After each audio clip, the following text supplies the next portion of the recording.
Hello, everyone, and welcome to the 33rd episode of Chin-Quee Chats, the bitesized podcast where we talk movies, sports, and everything in between. I am your host, Matthew Chin-Quee, and this week I am joined by a fellow podcaster and musician slash movie fan slash, I think you have a lot of, not titles, but things you do, Dan Purcell. How are you doing, Dan? I'm doing very well. Thank you for having me on. I really loved the episode that you did a couple of weeks ago with Roman about Netflix, because that kind of discussion in regards to the future of where things might end up for the film industry is really important one to have, and being able to be critical of companies like Netflix and Amazon is important in terms of being able to just move forward and making sure that it's providing the right opportunities for the right people.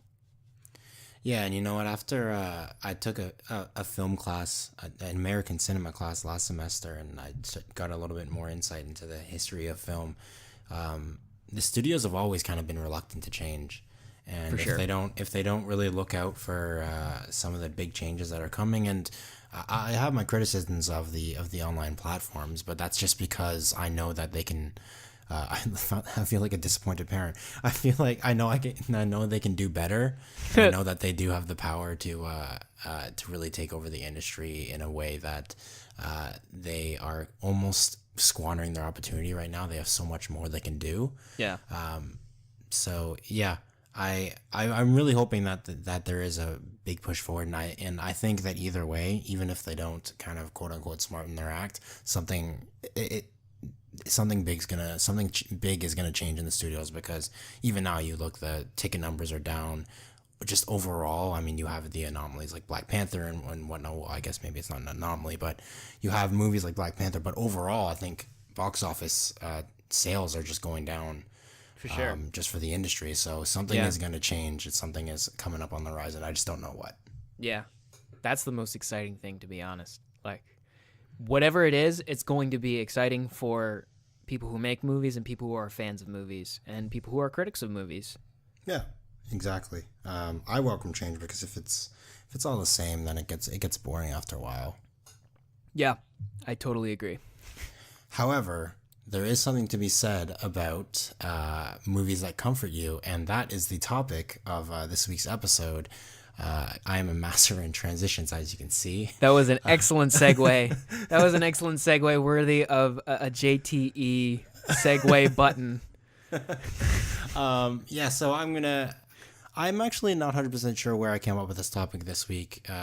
Maybe it's because I had a super hectic week at school. I needed something just to sit down and just relax and put on a movie. Maybe in the background, maybe just to watch for a bit and then turn off. So just wanted to talk about some films that comfort me, comfort Dan. You know, they don't necessarily have to be great. Maybe they are great. Maybe they're critically acclaimed, or they don't even. But they don't necessarily have to be good. It's just movies that make you feel good, that you can sit down and watch and just have a good time and not stress too much. Yeah. So we're going to take a quick break, and then we're going to come back with Cinema Chat, talk about that, and then the free chat. We have, I'll leave that for a surprise. I'll be right back. Yeah. Don't wanna reach the end, 'cause what if everything beautiful's fiction, and this reality's just pretend, and then I'm back in a dream, looking up at. And we are back for the Cinema Chat segment with Dan, where we're going to talk about some comfort movies. Now, Dan, I want to start things off right away. What's one that you like to just put on when you just need something comfortable to watch? When I just need something comfortable to watch? That's a good question, because I find nowadays I watch actually movies like properly made, produced, and distributed in Hollywood movies less often than I used to. Mm-hmm. Only because I'm making a lot of stuff. I'm just very busy with the things that I do, be it my work at my full-time job, or if I am sitting making music or movies or whatnot, thinking about writing stuff. I almost find it, weirdly enough, to be a little bit anxiety-inducing nowadays, because it's like I almost feel like I have to compare the work that I do to movies that are being put out right now. But there is one that comes to mind that was traditionally produced and distributed that I really, really enjoy, and it was one from the past couple of years, and that is Sing Street. Yeah, I love that movie. Yeah, that one. I mean, I'm a sucker for music movies with music in them. People sometimes would like to denote them as musicals, which I would argue that they can be.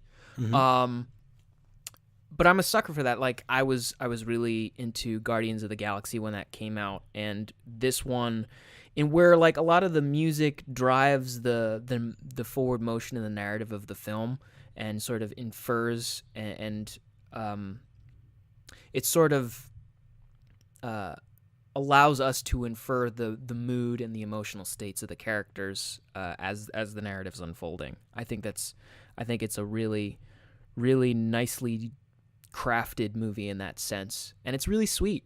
It's just like a sweet movie about guys who want to form a band because one guy has a crush on a girl, and she likes a specific kind of music, and it's just like we're gonna make that kind of music. You know, I don't know if that movie works if he doesn't get the girl in the end, because like he worked really hard. I don't think I've never worked personally that hard to do anything like that.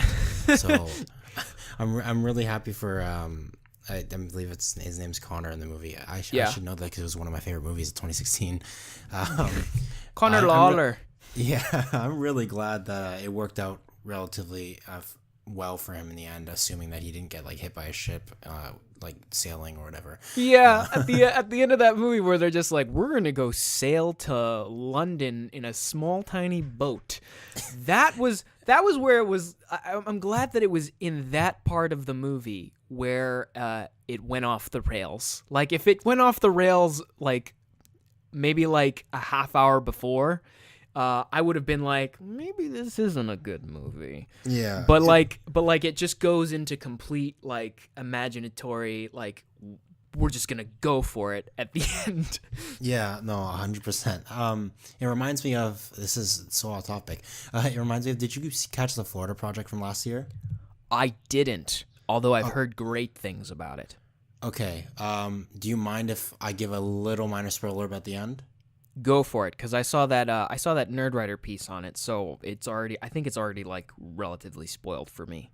Okay, well, the movie I mean, if you watch the trailers, you kind of know what it's about. It's a snapshot of life, but in the end, it does a similar thing. It kind of goes off the rails in the last 2 minutes with a weird, kind of a weird and almost controversial ending, because it's divided a lot of people. As you mentioned Roman earlier, I was talking to him the other day, and he said he loved the movie up until the end. He just could not get into it. And I remember sitting in the theater, I was like, I don't really know if I like the ending, but I love the rest of the movie, so I'm gonna love it anyways. I'm gonna give it a pass. Yeah. But yeah, it's stuff like that. That's, if you leave it to the end, that's fine. But it would have been perfect if you ended it a different way. But it's up to the director. But going back to Sing Street, yeah, I really like the movie. The music is great. I mean, I still listen to that soundtrack.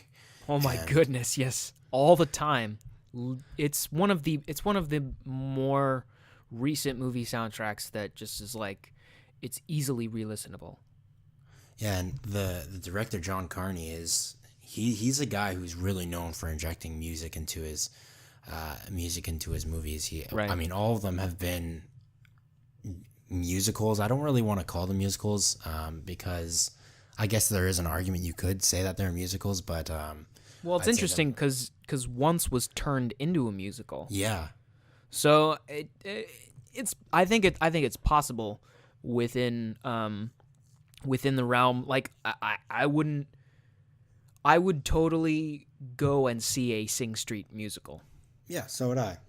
Yeah. But for me, when I'm talking musicals, and really this is just semantics, it's really True. just arguing just for the sake of arguing, but it's like arguing if a movie is really a horror or a thriller or some really toe the line. But for me, movie musical, it's the traditional sense, like Grease, where they're doing the big dances, and it kind of almost goes into that over the top imaginatory state where they're dancing and doing all these choreography and these set pieces. To me, that's a musical. Right. Something like Baby Driver, something like Sing Street. It's True. just movies that have music heavily infused to them. Yeah. Yeah, that is, it really is. Sing Street really is a good comfort movie, especially for me. It's a movie that its themes rely heavily on family. Yeah. And that is something that I really gravitate towards. And the movie, actually, one of the movies that I've picked has similar themes in it. Yeah. But we will get to that later. Yeah. I totally agree. And a lot of great stories and a lot of great films have, in the face of said adversity, character uses something to overcome said adversity. Mm-hmm. And in this case, Connor's arc in that movie, the way that he first thinks that he needs to utilize music to find satisfaction in other people, but then using music to find self-worth, and then also to overcome the adversity of his parents' divorce, the fact that they're in a very low-income household in Ireland, and just go off and try and follow his dreams is really, it's a hopeful movie. And I think there was a very big chance that if John Carney decided to do so, it could have gone in a completely different and more pessimistic way. Yeah. And I was really scared that it was going to, because it was such a sweet, wonderful movie so far. At at the midway point, I was like, oh man, I hope this doesn't go where I'm expecting it to go. And it didn't. And I was so happy that it took me by surprise and was like, no, follow your dreams, follow your heart, do these things, and you will be able to do them. Because I think a lot of those kinds of movies have the exact opposite message happen. I feel by the very definition of comfort that is the definition of being comfortable. It's like the movie giving you a hug. It's like things may start to look bad, but it's gonna be okay. And then look at the end, it's okay. And then the movie just gives you a hug, and you feel all warm inside, and you're all happy. Yeah. So I don't really know how. Sorry, go ahead. Instead of being slapped in the face and saying, "No, this is reality." Yeah, exactly. Which just makes it all the more harder for me, because I don't really know how my next pick is gonna live up to that, because that is like the epitome of comfort. Mine is, well, I'll just go ahead and say it. Mine is. It's not even really a movie. It's a series of movies. I picked Kevin Smith's View Ask Universe, like all those, from Clerks to Mallrats to Dogma. Whenever you were looking for weird, I got weird. Perfect. These are movies that I remember. I did a marathon of them back in, I think it was early 2016, and it was within a span of 3 days. I watched all of them, and I just completely fell in love, and I hadn't seen them before. Right. And it's just something about Kevin Smith's quirky writing, the characters in it, the stories. It's a lot of it's out of this world, and Jay and Silent Bob are just the weirdest duo to ever go on screen. But it's the absurdity and almost the escapism humor, and Kevin Smith's own brand of humor, that just makes me feel comfortable, and I can sit back and watch. If I have a bad day, I'll sit back and watch, and all of a sudden things start to feel good again. Yeah, I agree with that. I personally have not seen all those movies, which is really funny, because I'm pretty sure that the first couple of Clerks, they're all set in New Jersey, right? Yep. Which is where I'm from. So it is very weird that I haven't. I don't think I've even seen I haven't seen the traditionally New Jersey movies like those and Garden State, which is man, if you're from New Jersey, you should be on that, I feel like. But I think there's something of of the stuff that I've seen in terms of the scenes from that movie that I've seen, I think in expanding your definition of what comfort is that you just live in this world with these people, and there's no fear or concern that something extraordinarily intense is going to happen, like in an adventure movie where like some sort of dramatic action causes the protagonist to go off on an adventure to recover an item or save a person and then come back with some sort of newfound knowledge. You're kind of just, you're living life with these people. And that's okay, because we're going to go through this life, we're going to live it together in the span of these couple of hours. And then you're going to go out and you're going to be like, it was really cool to hang out with those guys. Like, it feels like you're hanging out with those people. Yeah, exactly. There's something about, I mean, I guess if you're looking at something like Dogma, doesn't really apply as much. But if you're looking at something like the first Clerks, or the first two Clerks, and then Mallrats, is something about just exploring the mundane, just people. Right. I mean, Clerks is literally just them working their clerk job, and then Mallrats is literally people walking around the mall and getting up to hijinks, which is literally the only time I would ever use this word is hijinks, because that is the perfect word to describe what happens in a Kevin Smith movie. Shenanigans. It's I mean, he makes up stupid words throughout, and it just works. Yeah. And I completely understand why some people, they would turn it on and see Jay just yelling snoochie boochies, and people would be like, what the hell are you watching? Yeah. It's so, I want to keep using the word strange, but I don't really have any other words to describe the way his writing is. But to me, it's the type of humor that I can watch and just feel good and kind of escape into his own world. It's idiosyncratic to his life and his life experiences. Yeah, I think. I don't know how to. That's way more smart than I could put it. So you can. Look, idiosyncratic. It like what you just said, where Jay's shouting snoochie boochies is like, that's probably a thing. He's like, oh, I used to have these two dudes when I would work at a convenience store or something like that. That would just hang out and they would say random stuff all the time just to be weird and be themselves. So I can totally see that experience happening. I've always wanted to make that kind of movie, but about a town pool. Mm-hmm. Because I used to lifeguard. I lifeguarded for like 7 years at the same town pool.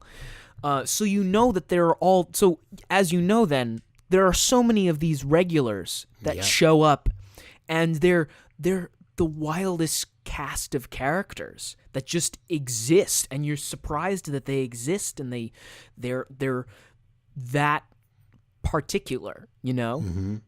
I would love to make a movie about that experience of being a lifeguard and sort of just going through like the high school experience of just being responsible for the lives of other people, and also dealing with just patrons that are weird.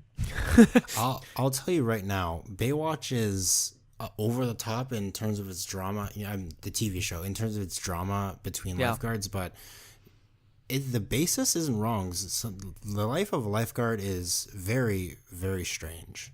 It's very strange. I think I would focus more on the mundanities, a little bit more. Like, I used having to go into the very old bathroom and cleaning that. Mm-hmm.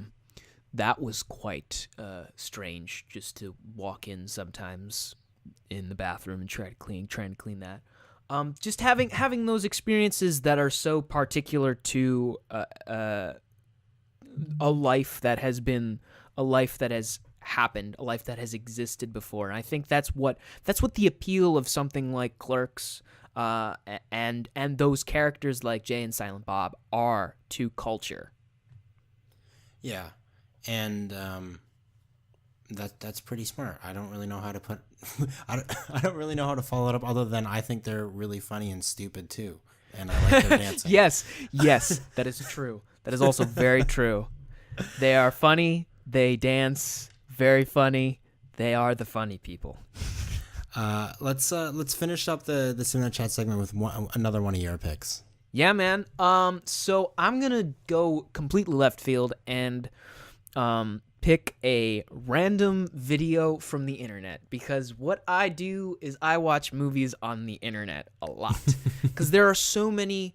I don't think people realize this because they're called something different by the people who make them, but there are movies that exist online that are incredibly compelling, and they also kind of in talking about what we've just been talking about, they provide the same kinds of comfort, both in the mundane sense of it and in the 3-act narrative structure. You find a little bit of hope from coming out of that story. You know, the one that I'm going to pick is called My All-Time Greatest, and it's by a filmmaker named Casey Neistat.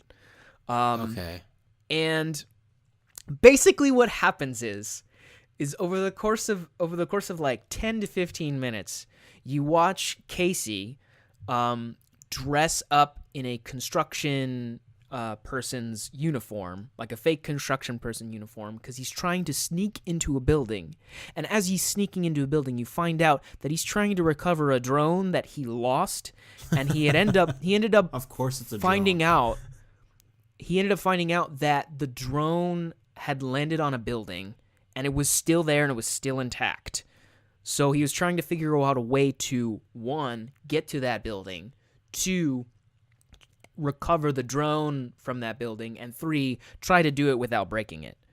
So what he ends up doing is he goes to the building. He goes to like a higher building that's next door to it because he can't get into the building where the drone landed.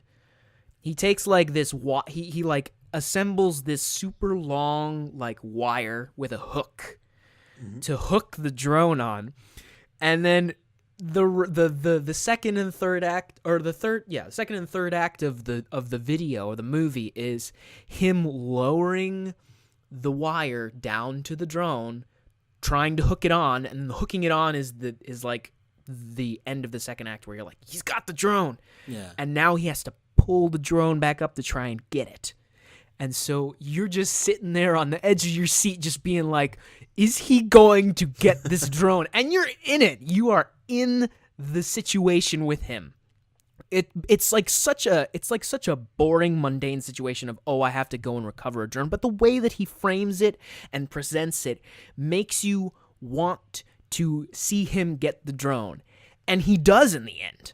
And he gets it. He pulls it up, man. and he's like, I got it. It's something that only Casey Neistat can do, though. I believe he's one of the most talented businessmen, as well as one of the most talented filmmakers. And you're right, not filmmaker in the traditional sense, but for all intents and purposes, he pioneered the vlogging sphere on YouTube, and he's still doing it to this day. And he puts so much time and so much love into his craft, and that just makes him all the more better for it. Because when you watch something like that, I actually haven't seen it yet, but I can see myself getting into it because I'll watch any of his vlogs. I'll watch a vlog about him going on a road trip, and a lot of the times, like, a road trip is just a thing that you just do in real life. Why would you ever want to watch somebody else? But all of a sudden, I'm invested into him traveling halfway across the country. So I absolutely don't doubt that you would get invested into him trying to recover a drone, because that actually sounds pretty cool. When he started, he said, my challenge, when he started vlogging, my challenge to myself was, I am going to sort of remove the shackles of, is this good, is this bad, and just try and tell a story and make a movie every single day. And so when he said I'm going to make a movie every single day, it struck me as like, oh, that's what that is. Mm-hmm. This is filmmaking. This is filmmaking 101. You can learn how to turn anything into a compelling story just by watching one of his videos and watching a lot of his videos. And that is birthing this whole new generation of people who are just making really compelling stuff online. And it gets me, that's why I mentioned the Netflix and Amazon thing earlier, is because it gets me so excited about what's possible in the future about with movies, you know? Yeah, and then you have certain vloggers on YouTube who I don't really want to name out loud, but I think you can get an idea of what we're talking about. Do not speak of he who must not be named. Exactly. Those a certain pair of brothers, and then that whole culture as well, who's kind of taken that vlogging concept and warped it into something twisted and evil and more machine than man. Yes. But I would also argue that that's what reality TV did with television. I wouldn't disagree there either. So, I mean, what they're doing is smart. It's not right, but it's smart. That's all. That's all I'll say about that. Yeah. Yeah. I 100% believe that those two know exactly what they're doing and do not believe half of the things they say, and yet they're making a bunch of money. Anyways, I don't want to talk about it anymore. Let's not speak of they who must not be named. That seems like a great place to end the Cinema Chat segment. Real quick, without any comment, I just thought of this right now. It seems pretty cool. I want to list out. I have a whole list that we didn't even get to. So I want to list out with no context some of our honorable mentions. Let's go with, I don't know how many did you actually list together before? So I only had one other that came to mind. And it was another documentary. It was a documentary of a musician named John Bellion making his music. It's like a 25-minute documentary of him like making 3 songs, and it's really like, it's fascinating because it's like a direct. He's narrating his process as you watch his process unfold of him making songs. And I think it was the process of him making his biggest hit to date, which is the song All Time Low, which is, I'm like, just watching it is just, it's awesome. I would highly recommend it. That's super cool. What's the name of that documentary again? I think if you just type in Making of All Time Low, John Bellion on YouTube, you'll find it. Awesome. And then my honorable mentions that I didn't get to are End of Watch, 500 Days of Summer, and then Tarzan / Tangled. I kind of got inspiration. Yes, Tarzan! Another music one that I'm just like, yes! Phil Collins! I would love to talk about Phil Collins. Maybe we'll actually get some time in the free chat segment, which is still a surprise. I think we will.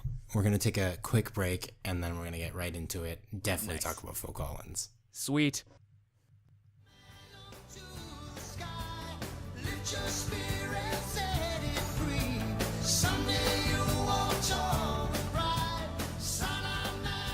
And we are back for the free chat segment with Dan Purcell, and we are going to talk about music and how they relate to movies, because Dan is probably one of the biggest music fans I know. He knows a lot more about music than I do, and he suggested this topic, and I was like, let's do it, because I love movies, and I like music to a lesser extent, but I still like music, so let's go ahead and talk about that.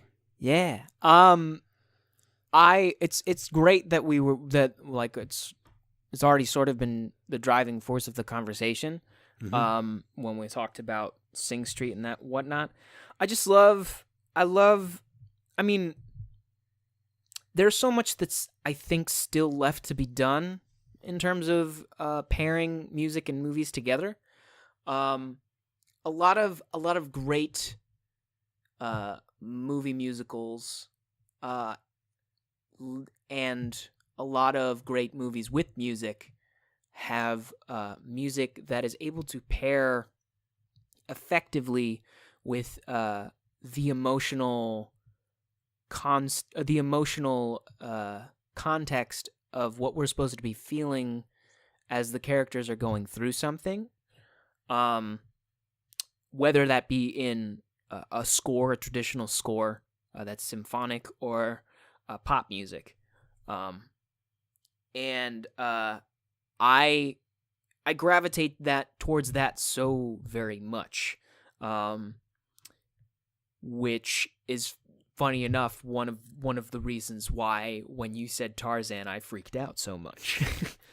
Tarzan is one of the formative movies, one of the movies that I watched in my formative years. Like that movie, I am not joking, helped shape me of like who I am as a person. I could go into extreme detail about how the messages of that movie, and I think there actually are some pretty good messages that could really be applied to the socio-political landscape of this world in the way it is right now.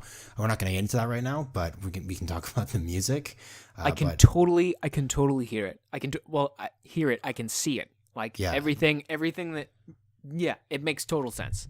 Yeah, there's some smart stuff in there. It might, of all the Disney Renaissance movies, I think it definitely is the most underrated. There are people who just do not like this movie. That's true. I'm talking to you, Ryan McKenna. I know you don't like it. Oh no! Calling the shots out right now. Boy. I would edit in the horn sounds, but I'm lazy, so I will leave that in as the sounds there. That's okay. I come from an acapella background, and we would do that literally all the time. But yeah, there's something to be said about the pairing of music and movies, because on their own, each of them evoke emotions and feelings in people that just that other forms of media just can't do, in my opinion, as well with music.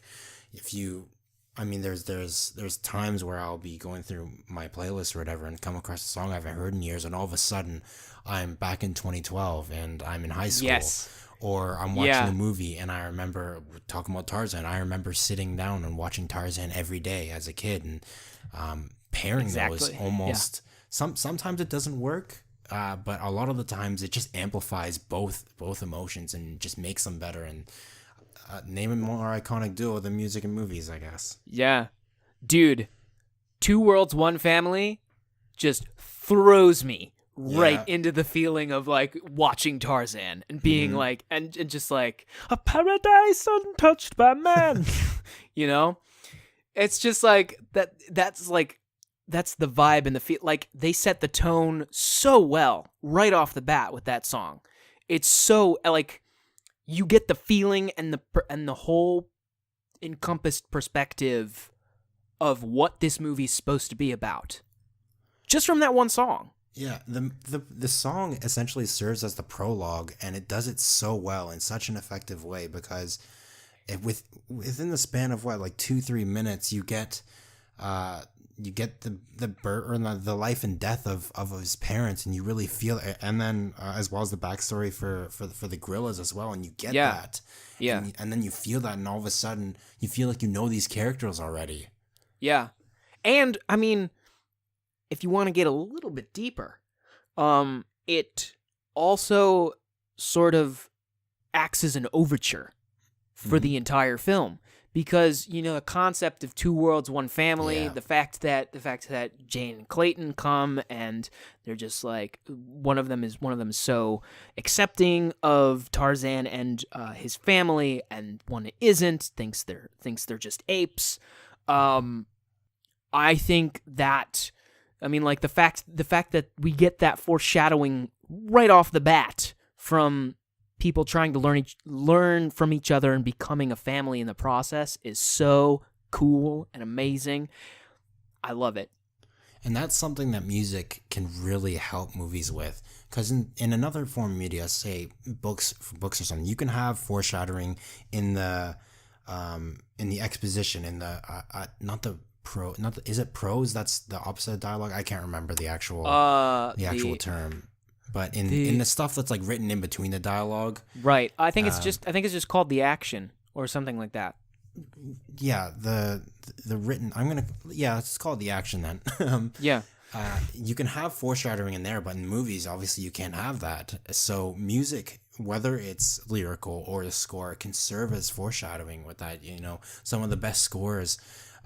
They have the little leitmotifs in there that foreshadow certain things. I was just listening to Anakin's theme from the Phantom Menace, and when I think you could correct me on this, but I think it's a major version of the Imperial March.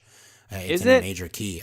I believe so, which is super super cool because it's strange that you can just turn an iconic piece of almost dark evil music into something that is so upbeat and so uplifting and so almost innocent to represent the mind of a child. Oh, And you know what it is? You know what? I think that might be it.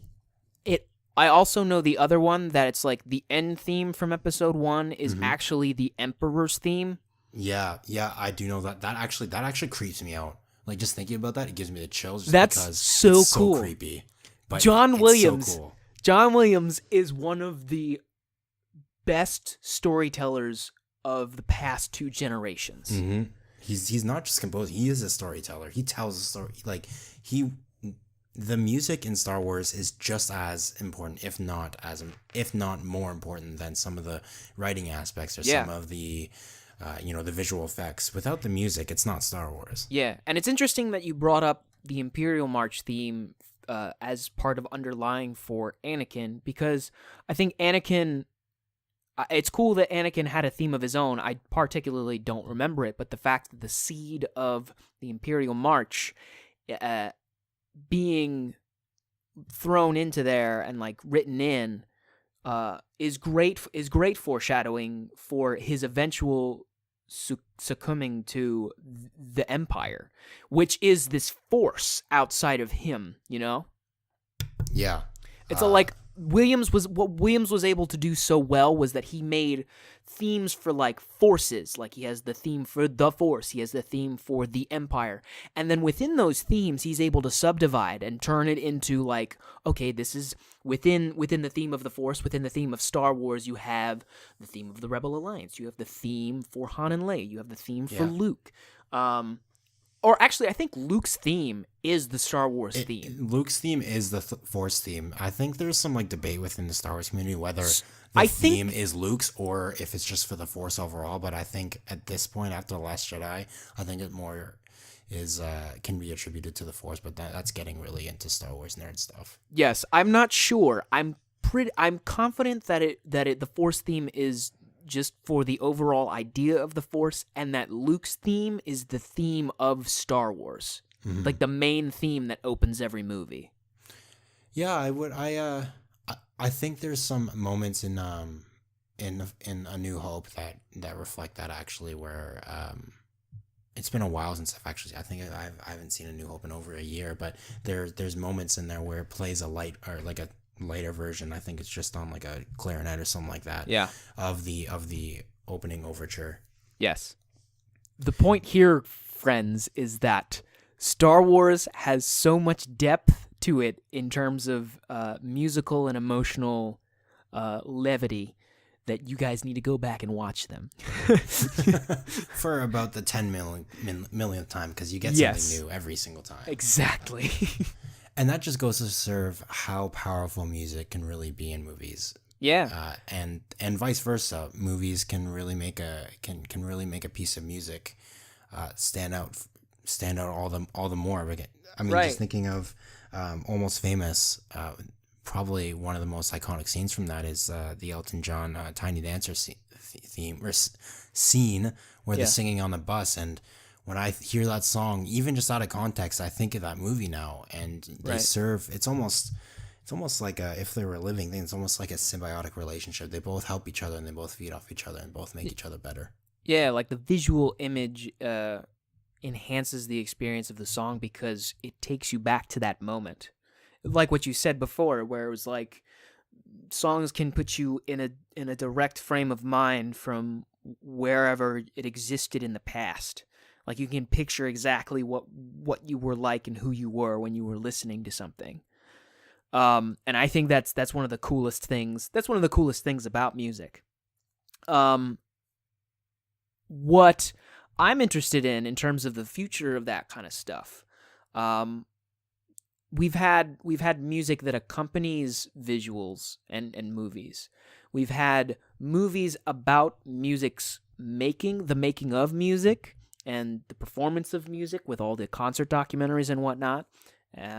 What we haven't had a whole lot of is like semi-fictional, semi-non-fictional narrative films that talk about the lyrical context of why a song is, you know?